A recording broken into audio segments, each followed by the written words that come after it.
You're nearly Friday.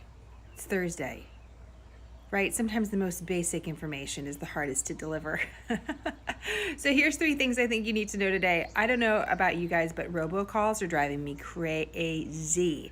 In fact, I have a real issue with robocalls because last year around this time I was getting so many that I just stopped picking up my phone and actually missed an opportunity, a business opportunity because of it. So I'm bummed about that. I'm still bitter. The reason why I'm mentioning this is the FCC, Federal Communications chairman, said yesterday that they're proposing a new law that would allow phone service providers to just automatically sort of root out these robocalls, similar to the way that your email sort of roots out the junk mail. Sometimes, as you know, for your email, you can miss important things. And so that's the argument here, a question about it, about whether or not it can work the same way for phone calls, because sometimes debt collectors or your bank or even healthcare providers, their numbers can look suspicious or they can look similar to robocalls. And so the question is, how accurate could we be just automatically rooting out these robocalls?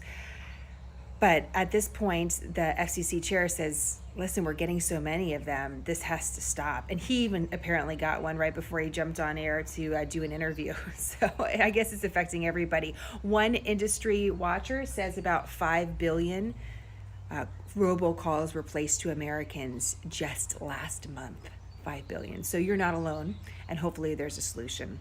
Second thing I think you should know today is there's been a lot of talk about federal, this facial recognition software. Have you guys heard about this? San Francisco became the first city in the nation, the first major city in the nation to outlaw local government agencies, so local police, from using facial recognition software technology.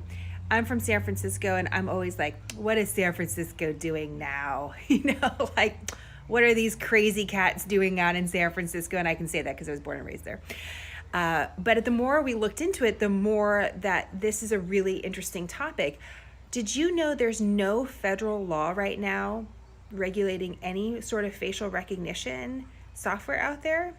And it's up to states if they share their database with the federal government. So like your driver's license picture, whether or not that's shared with the federal government. But private companies, like if you go into a retail store, go into a stadium, they could be using facial recognition software and you may not know it. And the question that we have that we actually were not able to answer is, what database are they accessing?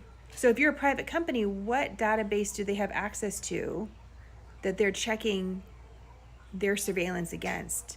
There's a lot of unanswered questions. San Francisco says this is like the reason why they're outlawing the use of it by these local agencies is because they don't want a police state, and that the software can be sort of unreliable still to this day. Those that like it say, well, it is unreliable right now, this software, but it'll get better.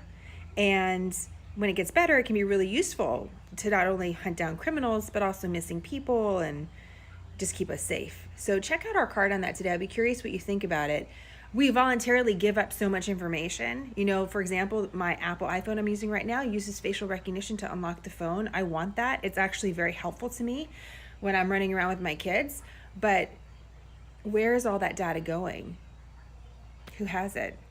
So, and now that I've lived in several different states, my face is in a lot of databases. So who has access to them? So a lot of questions. Finally, I'm sure you saw yesterday that the Alabama governor did sign this new law, abortion law in Alabama, into effect.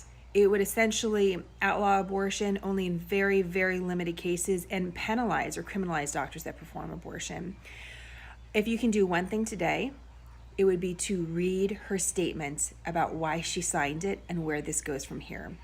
Wherever you stand on this issue, there is something in this statement for you. You can link to it directly on our website. I'll have it for you on the source page of our quick quote section, so visit smarternews.com for it.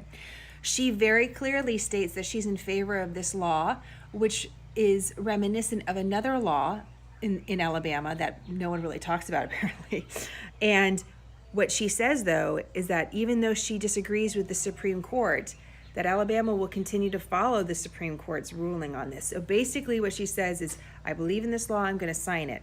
It's not going to be enforceable in our state, and we have a long way to go. And the purpose of this is to challenge Roe v. Wade.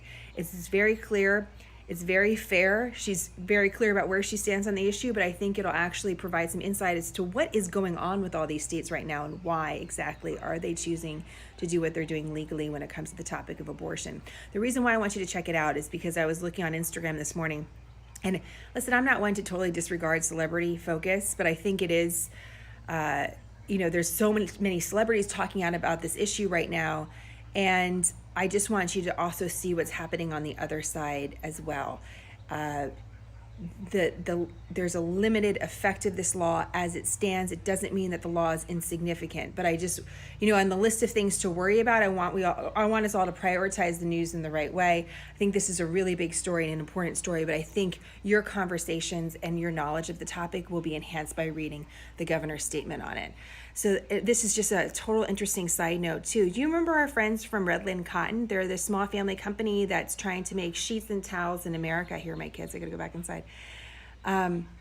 They are based in Alabama. They're trying to bring jobs back to Alabama, to the heartland.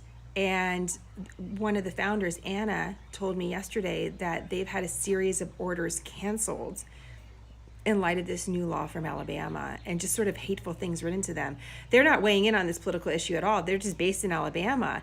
And so it's an interesting sort of side story, real life effect of this political debate that's ongoing and affecting a small business in a way that's negative because people are canceling their orders and sort of saying hateful things to them when they're not even involved. They just happen to have their company based in Alabama. So I'll be curious if that's true for other companies as well. Anyways, a couple things I think you should know today. Hope you guys have a great day, and continue to send any questions or thoughts, info@smarternews.com, or direct message us on social media. Have a great day, guys. I'll talk to you later.